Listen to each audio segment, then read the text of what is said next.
While we're getting settled down, I do want to add something about the blessing. Did you notice there was a Ford that pulled them out, right? I just wanted to mention that. You know, today we're going to have a guest speaker. She talked to us in the ministerial, talked about a new ministry. And we talked about going into our town. We talked about going to different places, a missionary church. You know, I want to prelude a sermon for next week. And it's before and after meeting Jesus. And it really fits what Colleen is going to do. It's what it is like. You guys heard the story when Jesus went across the Galilee in Mark 5. And the man possessed with demons came out of the tombs and met him, and he couldn't be restrained. And after meeting Jesus, he was transformed. He was cleaned up, and everything was clean. But it was the before and after. And this is the same thing that Colleen is looking at doing, is look at what these ladies can do before they come into an environment where they can meet this man named Jesus and be transformed and be changed. You see, we're not all about just having church. You know that. We're about transformation. And how do we do that? It's taking Jesus into the community. And if you read the story next week, if you come, you'll understand how important it was for Jesus coming through the storm. He had just calmed the storm. He comes across the lake. He gets out. He meets Jesus. He heals the person. And then he gets back in the boat and leaves again. And sometimes we need to be that Jesus to go to that place. Maybe once or twice. Maybe we can help in many ways. Maybe it's once a month. Maybe, I don't know, what God puts on your heart. But if you want to see a transformation of people, then we need to be in the places where those people are. See, Jesus went across the sea, went to the place, and met the man that was possessed. He didn't wait for the man to come into his church. He didn't wait for the man to come on Sunday morning at 11 o'clock. He went and met with him. And of course, as you know, you've been here, and those of you that know Jesus Christ, your life has been transformed. It may not be changed as much as you think, but I will tell you, if you really want to know what Jesus has done in your life, don't look in the mirror. Ask your friends, and they'll tell you how your life has been changed. So today, what I'm going to invite is Colleen Kennedy, with her husband's here, and she's going to bring a message or a thing that she's doing here in the community with the women. So she comes up, and I think it's very important. It's all things are possible. And I think it's a great name for a ministry. Because all things are possible when you put your faith and you trust in Jesus and you go where Jesus has called you. So Colleen, can you introduce your husband and tell us about you a little bit? Give her a hand. Welcome.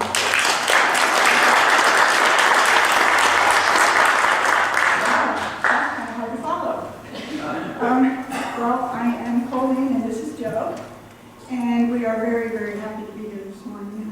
Thank you all for the opportunity to speak here. Thanks to Pastor Rob. Thank you, Ian, wherever you are, for making sense of that flash drive. And thank all of you for making me feel so welcome here. I hope to share with you today some of what I've learned in life, some of who I am, and a vision that has been taking shape in my heart since God first planted the seed. Again, my name is Colleen Kennedy. I have 3 children, 5 grandchildren, and was blessed with my first great-grandchild just last year. I retired from Duke's Hospital in 2017 after nearly 30 years in the laboratory. I currently serve with Miami County United Way as the local coordinator for the United Against Opiate Abuse. I also volunteer as a lay chaplain for women at Cass County and Miami County Jail 2 days a week. Occasionally I fill in also for the Living Free Ministries at the jail. My journey to here today has been born of heartbreak and joy, hard work, hard knocks, all stirred up with experience and observation, empathy and compassion. It's sometimes said of healthcare workers that they have a pathological caretaker issue. I'm not sure that is meant to be a complimentary description, but I believe it's an ideal we can all aspire to. When I began my career at Duke's, an opiate overdose was rare, let alone one that was accidental because of recreational use. By the time I retired in late 2017, we were seeing them weekly, if not daily. So many times, they were young people, sometimes still in their teens, and there were lots of fatalities. There were many of them. Most of them, the majority, were heroin-related, even though Narcan was readily available. Many times I would reach out to patients that had come in with drug problems or drug issues. I would try to offer them a word of encouragement or hope and refer them to someone that might be able to help them. Unfortunately, the available services were either unable to provide the scope of care that they needed, they only took private insurance, maybe they were full, or just completely had no staff or resources. The problem of getting desperately needed help today is still an issue. I can't think of one family that I know, one acquaintance, one person whose life has not been touched by this horrible, horrible plague. I've seen this nightmare grow into just a horrible thing that's destroying our families, our safety, our children, and it's threatening to destroy the very fabric of everything we hold dear. The staggering number of women who are incarcerated and struggling with substance abuse and addiction has fanned a flame that God started in me years ago. I believe fervently in giving appropriate care, and I believe God has given me a burden for those behind bars, especially the women. Many of the women I work with are second and third generation addicts. Most have been sexually or physically abused either as a child or as an adult. The majority are from broken homes. Many never knew their biological parent on either side or both of them. They have no idea what a healthy relationship looks like. Many aren't married. Most have children by multiple partners, and very few retain custody or parental rights. Love is an abstract concept, and why wouldn't it be? How can they possibly understand what they've never seen or heard? They need role models. And this is why I believe so strongly in basing this ministry on the verses from Titus 2nd chapter 3-4, or 3-5. It says, likewise, teach the older women to be reverent in the way they live, not to be slanderers or addicted to too much wine, but to teach what is good. Then they can urge the younger women to love their husbands and their children, to be self-controlled and pure, to be busy at home, to be kind, and to be subject to their own husbands, so that no one will malign the word of God. If we don't help these women, most will go back through the revolving door of incarceration again and again. Recidivism for females that have untreated drug issues, according to the Justice Department, is between 70 and 75%. They're going to be dumped right back into the environment they came from, and they're going to continue that path of destruction. But what are they to do? They try. They really do try to make it on the outside. I wish I could tell you the number of times I have had these women tell me, I am never coming back there again. And I always pray that it's true. However, most of them do come back. Let me share a few insights into the bleak reality the majority of these women face in their lives. Given the fact that most have burnt their bridges with friends and family, it's not hard to understand their limited choices. Most have few, if any, job skills, limited education, and very few, if any, resources they can contact for help. It's almost a given that they're going to find their way back into the culture that landed them in jail the first time. And they don't go that they don't fall back because they want to. They fall back because they're driven back by need. They're trapped, if you will, by a system where all the odds are stacked against them. Some do manage to stay away if they receive the right supports, but most return despite their protest to the contrary. A few, sadly, don't ever come back. They don't return because they overdose and die. It's a difficult and messy ministry, and definitely not for the faint of heart. There are good people, caring people, organizations, caregivers, law enforcement workers, healthcare, mental health care providers, all wanting to make a constructive constructive impact on this problem, but sadly not always working as a united force. I hope to implement a change in that, not only by serving with AmeriCorps and bringing people together, but also by facilitating a recovery residence for women here in Peru. This has long been something desperately needed in Miami County and close to my heart because it's a huge piece of the solution puzzle for most of the female inmates I encounter. But it's just never been quite within reach until now. I believe God has been working on this for quite a while, and we all know His timing is perfect, amen? All right, He has shown up in the most remarkable of ways. Some were long years ago, and some just this past week. All were part of His much larger purpose. He was in the city officials as they lent their support to me, in friends as they prayed and gave me encouragement, in ideas and feelings, and in His word as it was read and heard, in His people across this county. They're all coming together to assist, and in the most unlikely of places of all, in a meth house. Yes, a meth house. A man named Dale Bliss of Vantage Housing heard of my dream for a recovery home and happened to be working on a project that he thought might work beautifully for that purpose. He asked me if I'd like to see it, and after we'd gone to look at it, I left him a message telling him I was very interested. He called me back a few days later while I was attending training down in Lafayette. I saw he was calling, I took the call out into the hall, and just because I wouldn't have been able to hear and I didn't want to disturb the presenter. And that's when he told me he was going to earmark a house for our recovery residents. I don't know if praises or tears or thank yous came out of my mouth first, I'm really not sure. But I know that they all began to come together. I do know many prayers were answered in that phone call. I hurried to tell Miss Reba from Gilead House in Kokomo the fantastic news. She was nearly as excited as I was, and she was even more full of praises, I think. While we were still talking, I felt a tap on my shoulder and turned to face a stranger who'd heard our conversation. Did I hear you say you're planning to open a recovery house for women in Miami County? And are you going to be state certified? I said, yes. And she immediately wrote something on the back of a card. She handed it to me, and she said, call Larry. Tell him I said to waive your certification fees. That's an incredible blessing. I was stunned, and if you can imagine it, speechless. You can't think. He knows how hard that is. But my heart was giving thanks. Later in the week, Dale and I sat down and he offered the house, along with most of the necessary renovations, maintenance, some furnishings, and even some dishes from a reclaimed restaurant for much less than I believe was ever possible. Who but God alone would take a condemned meth house and turn it into a recovery house for women, and then speak from His word into the actions of His people?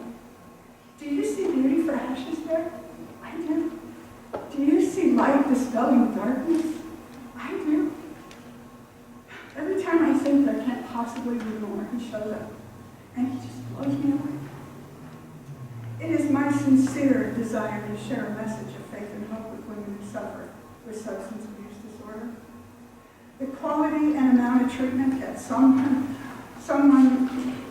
with addiction receives is widely considered the biggest indicator for the risk of relapse and returning to jail, which is why providing them access to evidence-based treatments, supportive guidance, and a safe, substance-free environment for as long as they need to stay is important. Not 30 or 90 days, but until they can walk out the door confident that they're able to say no to toxic relationships, no to drugs, no to Satan, and yes to God, and trusting Him to provide and guide them and give them the ability to succeed at supporting themselves and their children. I don't want to offer them another program. I want to give them an opportunity. There is an international organization of recovery homes called Oxford House that has a very successful model. Over a 10-year period, their success rates were 67%. The average is less than 30. This was impressive enough to me that I hope to integrate some of the Oxford House rules into All Things Are Possible. The name that's been selected, as Pastor Will said. There are only 3 rules in an Oxford House. that they must have in place. Number one, zero tolerance for drug or alcohol use. If you are found to be using, you'll be asked to leave. There is no appeal. If you know someone in the house is using and you don't report it, both of you will be asked to leave. And there is no appeal. You must work and pay your share of the house expenses. No exceptions and no passes. You'll be given 2 weeks to find a job. Once hired, you are responsible to maintain a good work ethic, and you may not quit a job. You have to first discuss it with the house manager. I'd like to incorporate these rules into all things possible. Not only do these rules ask residents to invest in their recovery, they help build structure and self-esteem. There are many other rules that will be in place, but none that are going to hinder the ability of anyone to make their own choices. However, along with the ability to choose will come the responsibility of accepting the consequence. So there are some photos of the house on a flash drive that hopefully are compatible with the projection equipment. I'm going to try. Okay. I want you to put on your potential eyeglasses, okay? Because this looks pretty rough. All right. So. Nope. Wrong button. Wrong button. How about that one? Hit it again.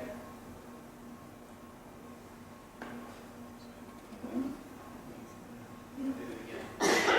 Don't hit it again. Give me 1 second. Okay. I hope I didn't break that. Have I got it upside down?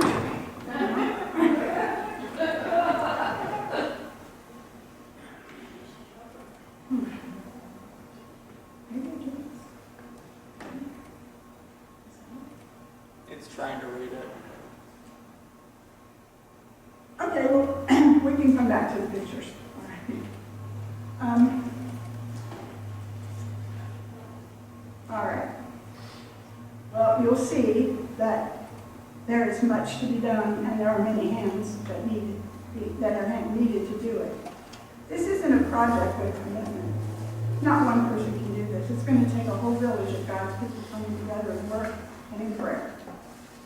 While not one of the women from Nehemiah near Cass County has ever seen a photo of the house, they showed me its incredible beauty and the tears that flooded their eyes, and their sobs of relief and joy when they heard about it. To them, this looks like hope. It looks like change, like happiness, and like new life. It is the opposite of all the feelings that they have been made to believe about themselves. There is no shame, there's no guilt, there's no condemnation there.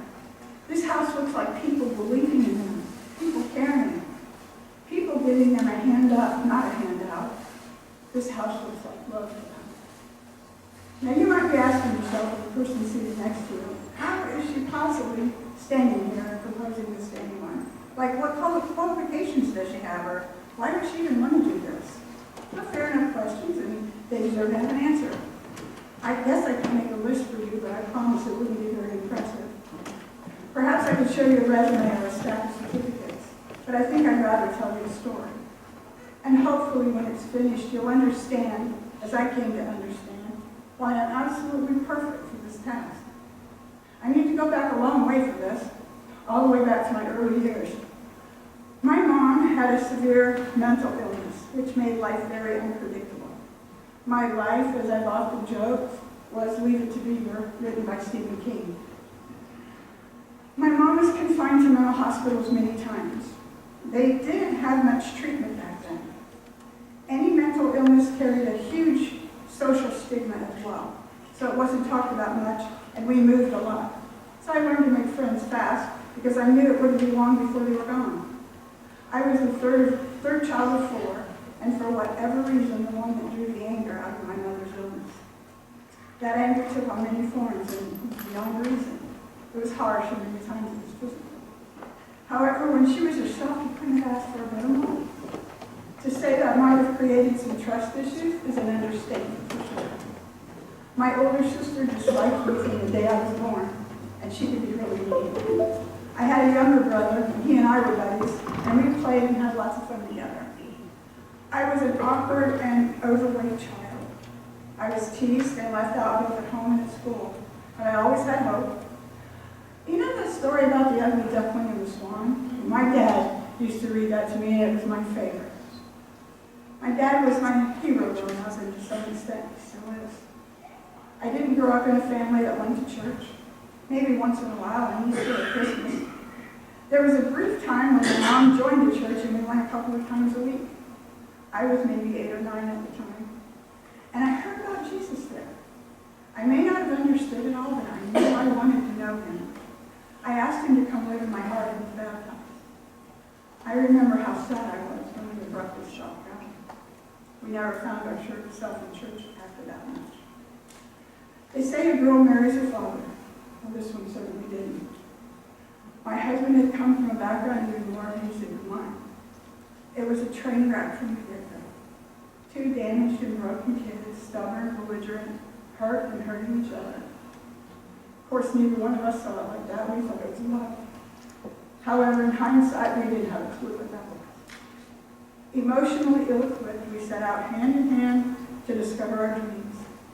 Along the way, we added 3 children to our journey. If we were ill-equipped to be parents, how much less to be parents? To be partners, how much less to be parents? I was so desperate to hold on to what I thought was love that I went along with just about anything he wanted to do or say. I let my husband become my idol, and I sacrificed most of my time and energy to keeping the peace by trying to make him happy. Time spent even at the expense of my children. Many difficulties in our home life and marriage. We were military, so we moved far from family, and most of our friends were always new and for the most part temporary. We had no solid support system, and unfortunately, neither of us had any idea how to be emotional support to each other. Sadly, we never looked to God, and even worse, we never taught our children to look to Him. I have many regrets, but that by far is my greatest. I'm not sure we completely lost our way, but I think it began the year we lost our oldest son, Michael. Mikey to us. Mikey was born with a genetic dysfunction which impaired his ability to fight infections and slowly took away control of all his motor functions. He was severely challenged and wheelchair-bound from the age of 7. He suffered numerous serious bouts of infection, and it claimed his life when he was only 16. Despair nearly took mine. His twin sister, Michelle, did not share his illness, but suffered nonetheless from a lack of attention she desperately needed and deserved. She was especially devastated by his passing in the terminal of Alzheimer's. I was so lost in my grief that I was pitifully unable to be of any support or consolation. I uttered a desperate prayer the day Mikey died. One of those let's make a deal with God prayers. I asked him to do something, and I promised I would never ask him again for anything. I didn't, not for more than 10 years. But I should have been. I should have been praying for my troubled children, for my wreck of a marriage, for my husband, yes, and for my parents, for my friends, and for 1,000 other things. But I didn't. My mom died with lung cancer 3 months before I was diagnosed with breast cancer. I didn't expect the lump to be malignant. In fact, my family doctor recommended we wait and see if there were any changes for the next mammogram. So I wasn't really even worried about it. Paula, one of my dearest friends, asked me to go with her to a specialist and have her lump checked. She was really nervous about it, so I told her I'd go down with her. She got good news that day. She just had a cyst. She was so relieved, and she began laughing, and she told me how I'd been telling her all the way there not to worry. And then she said, and she's got a lump too. Well, he offered to check it. We'd driven a long way, and I thought, well, I'm already here, why not? So he did.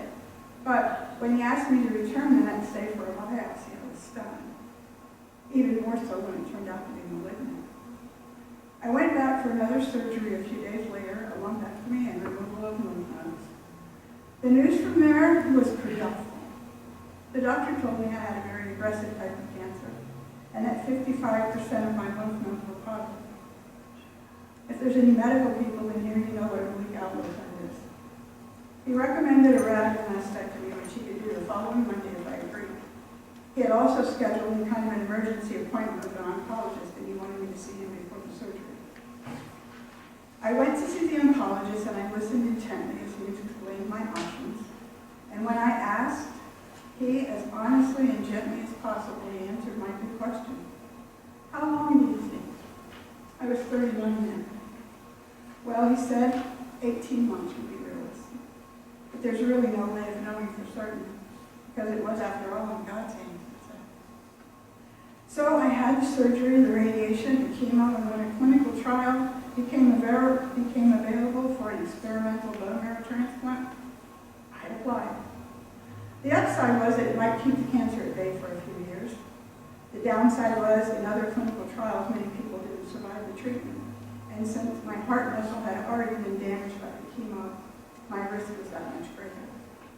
The cardiologist would have to give approval, and they couldn't imagine that anyone would. That and the clock was ticking. I had just 6 weeks before the time would run out on me, and my chance at getting into that clinical trial. I was very literally fighting for my life. With the help of some friends in the medical field, a cardiologist that knew I was doomed without this treatment, and a caring attorney, I managed to get a transplant. I knew somewhere deep inside who was really in control of all this. And I remember thanking him in the chapel at St. Vincent's Hospital. I was hairless, sick as a dog, dragging an IV pole, trying to hold my gown together, and getting down on my knees and pouring out my grateful heart to him, because I knew he had saved me. A few months after my transplant, I made the decision to end a very destructive 25-year marriage. It was hard facing that reality. I can tell you honestly, I tried everything that I knew to make it work. Never let anyone tell you divorce is easy, because it isn't. I think it's one of the most difficult decisions I've ever made.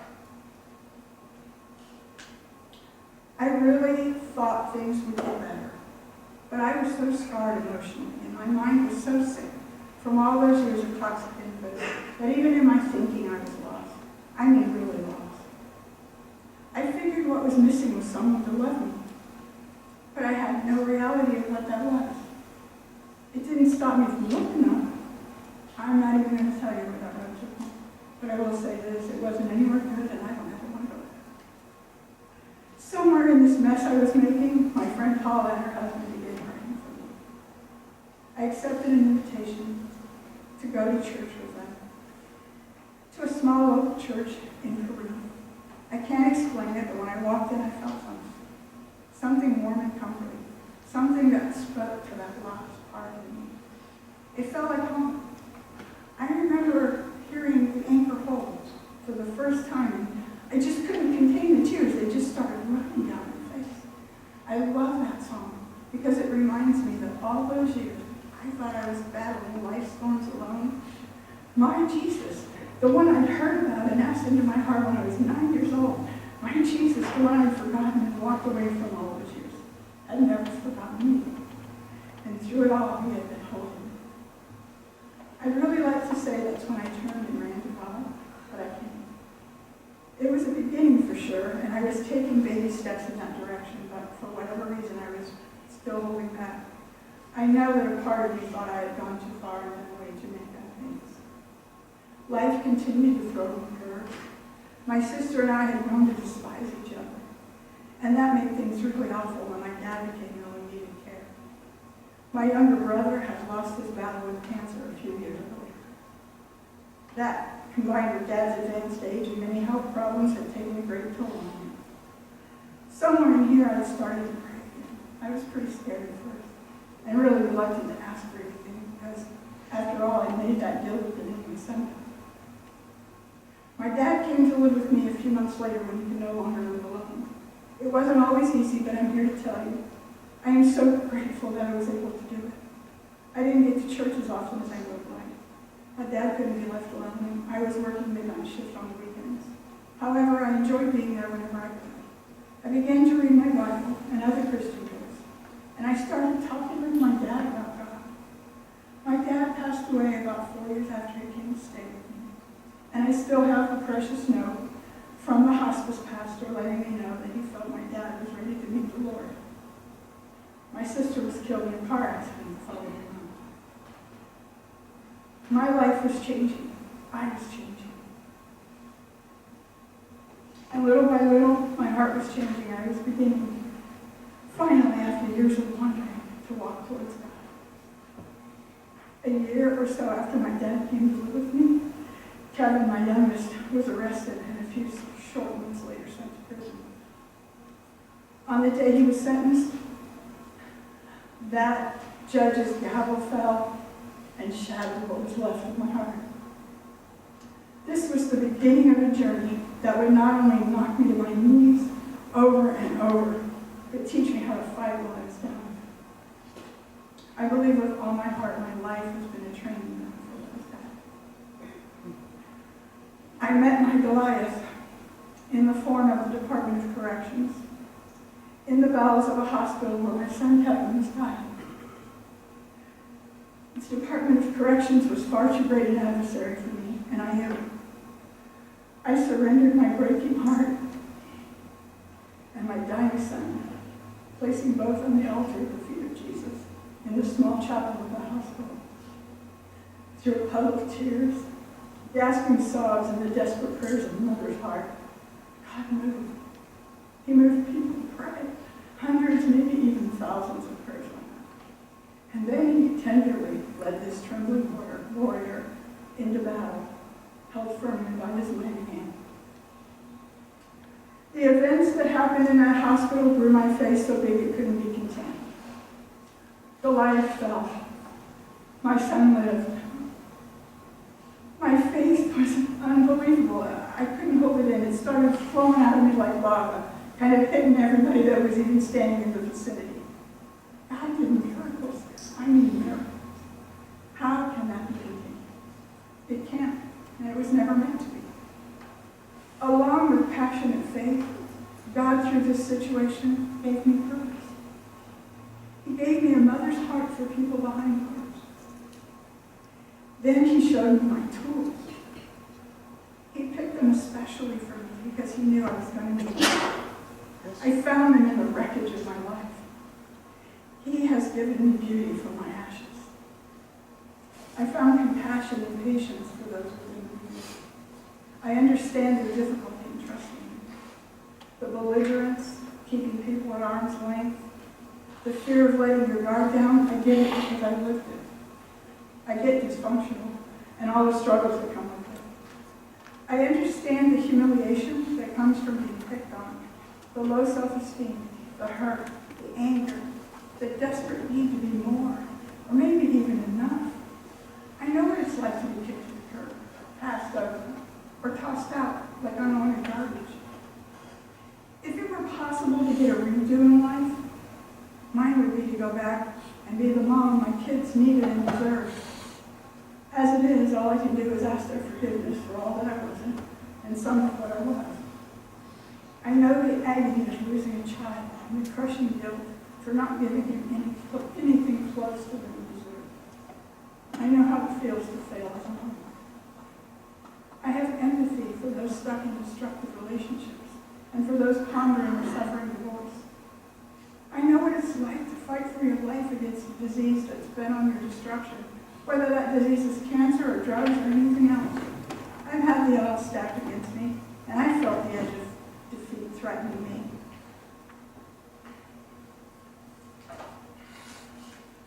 And I lost that page.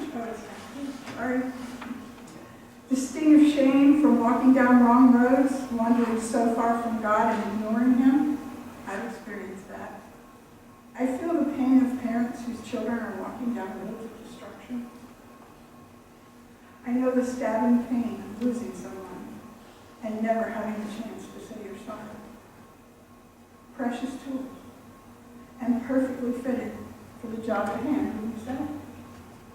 However, our God is a generous God who gives above and beyond anything we can hope or imagine. He gave me life. He gave me faith like a raging fire, hope that won't quit, and love beyond anything I ever could have imagined. I prayed for a hunger and a thirst for Jesus, and it's unquenchable. God always gives the most incredible gifts, doesn't he? And sometimes to the least likely receive. I'm pretty sure he wants me to use these tools and spread these gifts around. I'm certain he knows exactly where they need to go, and my prayer is that I can follow his lead. I'm going to close here with some life advice my dad once gave me at one of the lowest points in my life. He said, honey, don't ever be afraid to reach out your hand when you need comfort, or maybe a little help or guidance. Someone will always take hold of it.